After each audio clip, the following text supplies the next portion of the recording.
Should I be a landlord? That's a question I get. And do I have what it takes to be a landlord in Cleveland, Ohio? So that's a little bit more complicated, actually. And by the way, Cleveland, Ohio has a lot of different areas, and being a landlord in different zip codes the zip code can make a big difference on your experience, both on how much money you have to pay, but how much trouble you have as well, and things of that nature.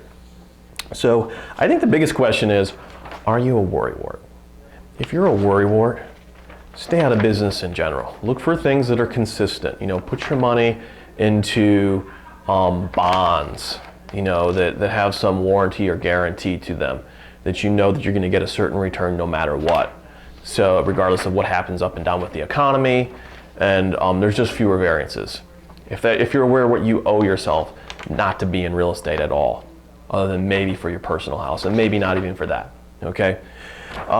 Do you have limitations that force you to be a worrywart? That would be the second question I have. So those limitations could be that you don't have any extra cash. Hey, don't sink your entire retirement into a single house, okay? There's real expenses. And if you don't have any reserves after that, you don't know. Something could come through, there could be a natural disaster, and then insurance decides not to cover it because it was an exception, You could have your sewer could collapse, and it was inspected before it wasn't collapsed, now it is. Oh, that's suddenly a $10,000 or $15,000 bill to go dig and replace your entire line. And suddenly, you're forced to house your tenant in a hotel, for several weeks while you wait for your insurance to pay. Oh wait, it didn't pay. Things happen with insurance. Anything could happen. So you need to be your own insurance, and your biggest insurance is having reserves. So you're going to be a worrywart if you can't take the natural variance in a market. Okay, you need to look at the worst case scenario and say, can I handle it? And if you can't, get out. That's just natural investing advice. And I find a lot of landlords that think that they see the money potential, they don't see the risk until they're already into the investment, and then suddenly they're seeing the risk and they're freaking out. Okay, it's hard for me as a manager to work with a client who doesn't have an investor mindset. That's something I talk about in another one of my videos in terms of, is it a fit to even work with us as a manager?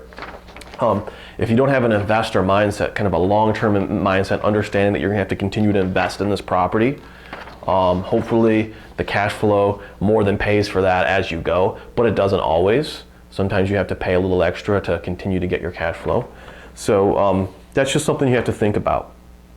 Do everything that you can to reduce risk, but you still have to look at what's the worst case scenario and can I handle this?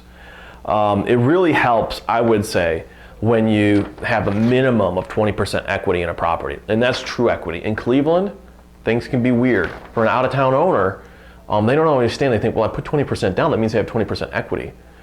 Your prices they aren't always as they seem. Let's just put it that way. And if you want to have a specific question about a specific property, let us know. But there's not always appreciation in Cleveland.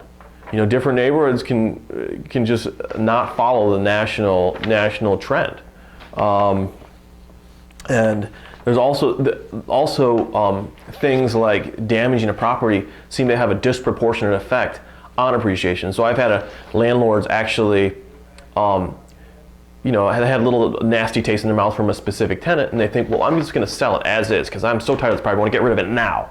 And they're just like, I want out. And of course, that's the worst time to sell, is when you're like emotionally burdened. So suddenly they're surprised to find out that $5,000 worth of damage is causing $50,000 worth of price off on their property. They're like, why can't? The way it is if you got to fix it up first, else people are going to want a disproportionate amount off the price, and that's just the way it is. That's Cleveland for you, So there's a lot of little nuances you have to understand about the market, and that does help too. If you've never even been here, you probably shouldn't invest here until you come and look at some of these properties and really understand what you're getting into. If you're not willing to invest that time to actually look into what you're getting into, you probably shouldn't be investing in Cleveland, and you probably shouldn't be a landlord at all. I know there's a lot of courses that talk about investing in, like properties you've never seen, and somehow that's supposed to be really cool. Well, I don't think it's cool as a property manager. I've seen it happen, and those people that do that are the most likely to be at risk because they haven't really closely looked at what's going on. You don't realize how much is at stake, I think. So that's just a little bit about whether you should be a landlord in Cleveland. I hope that helps. If you have questions or additional ideas on what it might take to be a landlord in Cleveland or experiences, feel free to share that below or call. We'd be glad to talk with you. Attention landlords. Are you interested in professional help, leasing, lease optioning, full service management, or acquiring more investment property? If so, please call 440-220-7300 or email us at sales@propertymanagementoh.com. To get tips, tricks, and relevant Cleveland, Ohio investment and landlord information, please visit propertymanagementoh.com/news and subscribe to our newsletter.